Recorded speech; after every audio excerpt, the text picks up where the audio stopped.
यदि एक राशि को 10% वार्षिक चक्रवृद्धि ब्याज की दर से 1 वर्ष के लिए उधार दिया गया, यदि ब्याज अर्धवार्षिक संयोजित किया जाए तो ब्याज उससे 80 रुपये ज़्यादा मिलता।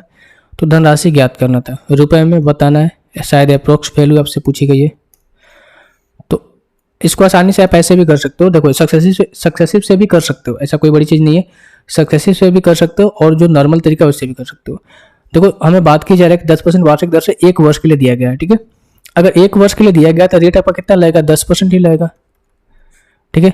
अगर इसी चीज़ को अर्धवार्षिक किया जाए, इसी चीज़ को अर्धवार्षिक किया जाए तो अब रेट कितना लगेगा भाई, 10% की जगह पे 5% लगेगा, 5%। तो अगर आप इसको सक्सेसिव से करने जाओगे, सक्सेसिव से करने जाओगे तो हम कह सकते हैं भाई 5% दो बार लगेगा ना अर्धवार्षिक केस में। तो 5 + 5% का सक्सेसिव निकालो, कितना हो जाएगा आपका भाई, 5 + 5 माइनस का 5 सॉरी प्लस का 5 इंटू 5/100, यानी 5 × 5 = 10 और 25, यानी कि 10.25%, 10.25%। यानी पहले केस में अगर मैं बात करूँ तो 10% का ब्याज देगा, लेकिन दूसरे केस में अगर मैं अर्धवार्षिक की बात करूँ तो 10.25% का ब्याज देगा, यानी कि 0.25% ज़्यादा दे रहा है। और इसी की वैल्यू क्वेश्चन के अकॉर्डिंग कितनी है, 80, यानी कि 1% की वैल्यू कितनी हो जाएगी, 80/0.25, ठीक है। यहाँ से पॉइंट हटाएंगे ऊपर हो जाएगा कितना, 100, 25 का 100 यानी 8 का 32, यानी 1% की वैल्यू कितनी हो जाएगी भाई, 320 हो जाएगी। हमें 100% की वैल्यू निकालनी है, तो कितना हो जाएगा, 320 × 100, 32,000। तो जो उधार ली गई राशि कितनी थी, 32,000 थी, ऑप्शन नंबर 3।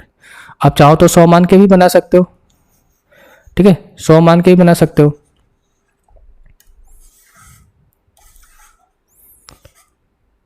जैसे कि मान लो कि राशि कितनी थी, 100 थी।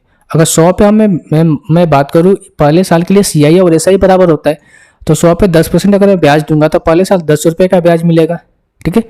दूसरे साल रेट कितना लगेगा भाई, देखो अगर मैं सेकंड सिनेरियो में बात करूँ तो अर्धवार्षिक हो रहा है, सेमी क्या बोल रहे हैं, हाफ ईयरली हो रहा है, तो हाफ ईयरली में रेट आप लगेगा 5%। 100 पे हम लगाएंगे यहाँ से 5%, 5/100, ठीक है। या फिर इसको ऐसे भी कर सकते हो ना, 5% की फ्रैक्शन वैल्यू क्या होती है, करने का तरीका और बहुत सारे। 5% की फ्रैक्शन वैल्यू होती है 1/20, यानी 20 पे 1 का ब्याज यानी 21 हो रहा है, और 2 बार लगेगा तो इसका स्क्वायर कर लो, तो जगह 20 का स्क्वायर कितना होता है 400, 21 का स्क्वायर कितना हो जाएगा 441, यानी ब्याज यहाँ से कितना मिलेगा, 41 रुपीज़ का ब्याज मिलेगा, 41 रुपीज़ का ब्याज मिलेगा।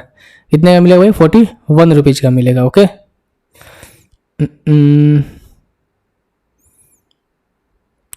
लेकिन हमें यहाँ पर ये देखना होगा ना, फिर 100 हमने मान के रखा है, तो ये देखना होगा कि भाई 400 की वैल्यू हो जाएगी 100, 1 की वैल्यू हो जाएगी 1/4, 43 की वैल्यू हो जाएगी कितनी आपकी, 41/4। फिर इसमें थोड़ा सा कॉम्प्लिकेशन आ जाएगा भाई, इसमें थोड़ा सा कॉम्प्लिकेटेड चीज़ें हो जाएंगी।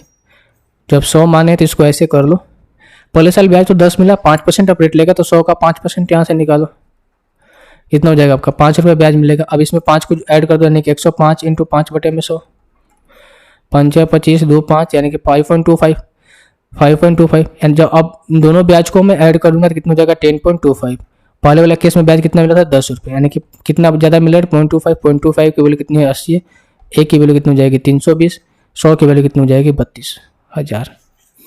तो 100 से आप ऐसे कर लोगे, सक्सेसिव से आप परसेंटेज में डील करोगे तो इस तरीके से क्वेश्चन को कर पाओगे। तो मुझे उम्मीद है क्वेश्चन आपको समझ में आया होगा।